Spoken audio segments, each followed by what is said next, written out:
La nutrition est importante à considérer dans le traitement de la douleur chronique. Il existe différents nutriments et aliments à considérer dans l'alimentation. Tout d'abord, les protéines sont des nutriments essentiels. Les acides aminés sont les unités de base des protéines. Ces acides aminés sont classés comme essentiels ou non essentiels. Les acides aminés essentiels sont des acides aminés qui doivent nécessairement provenir de l'alimentation. Les acides aminés non essentiels sont des acides aminés que le corps est capable de produire par lui-même. Ils ne sont donc pas essentiels dans l'alimentation. Les protéines alimentaires et les acides aminés sont des précurseurs à la synthèse de neurotransmetteurs qui sont impliqués dans la transmission des influx nociceptifs. Ces neurotransmetteurs sont impliqués dans le processus de modulation des contrôles inhibiteurs diffus nociceptifs. Les principaux neurotransmetteurs impliqués sont la sérotonine, la noradrénaline et la dopamine. S'il n'y a pas suffisamment d'acides aminés, cela va influencer la synthèse des neurotransmetteurs, qui jouent un rôle important dans le processus de modulation de la douleur. Afin de se rendre au système nerveux central, les acides aminés doivent utiliser un transporteur qui est présent au niveau des cellules endothéliales. Il existe une compétition entre les acides aminés pour obtenir leur transporteur. Contrairement aux autres acides aminés, le tryptophane a peu d'affinité pour son transporteur. Il est important d'augmenter la quantité de tryptophane pour améliorer ses chances de transport. Le choix des aliments est donc important pour s'assurer du transport de tous les acides aminés. Un repas riche en protéines, comme la viande rouge, favorise le transport des autres acides aminés. À l'inverse, un repas riche en glucides favorise le transport du tryptophane et ainsi la synthèse de sérotonine. Il est donc recommandé de consommer des aliments riches en glucides ou en lactalbumine pour s'assurer du transport de tous les acides aminés. Il est cependant difficile de prédire l'effet réel sur la synthèse des neurotransmetteurs. Pour leur part, les oméga-3 sont des acides gras qui sont les unités de base des lipides.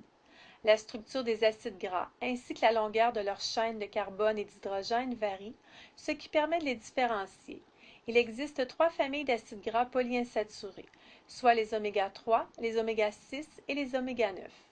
Les oméga-3 et les oméga-6 sont des nutriments essentiels qui doivent nécessairement être pris dans l'alimentation. Les oméga-6 sont consommés en plus grande quantité que les oméga-3. Cela est dû à une plus faible consommation des produits de poissonnerie et à une augmentation de la disponibilité des produits commerciaux contenant des huiles dont la teneur en oméga-6 est supérieure.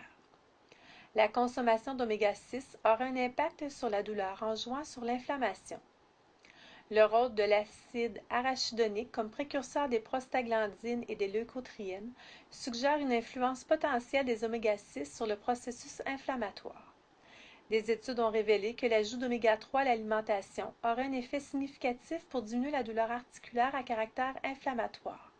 L'absence d'effets secondaires importants, ainsi que les bénéfices pour la santé cardiovasculaire font des oméga-3 une option intéressante à considérer dans l'alimentation. La glucosamine est un glucide dont la structure est basée sur celle du glucose. La glucosamine est un précurseur des glucosaminoglycanes qui est utilisé pour la glycosylation des protéines et des lipides. La glucosamine est une composante majeure des cartilages et du liquide synovial. La glucosamine peut être prise comme supplément.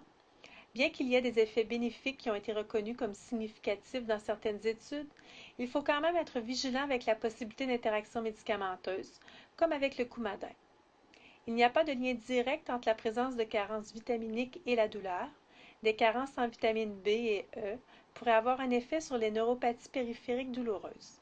Les carences en vitamine B peuvent être comblées principalement par les produits céréaliers, les noix et le foie. Le soja aurait des propriétés qui permettraient de diminuer des symptômes douloureux dans des contextes de douleurs neuropathiques et de douleurs cancéreuses. En ce qui concerne la vitamine D, les données cliniques confirmant un lien entre une carence en vitamine D et la douleur chronique sont insuffisantes. Bien qu'il n'y ait pas de consensus à ce sujet, il n'y a pas d'effet secondaire important reconnu à la prise de suppléments en vitamine D.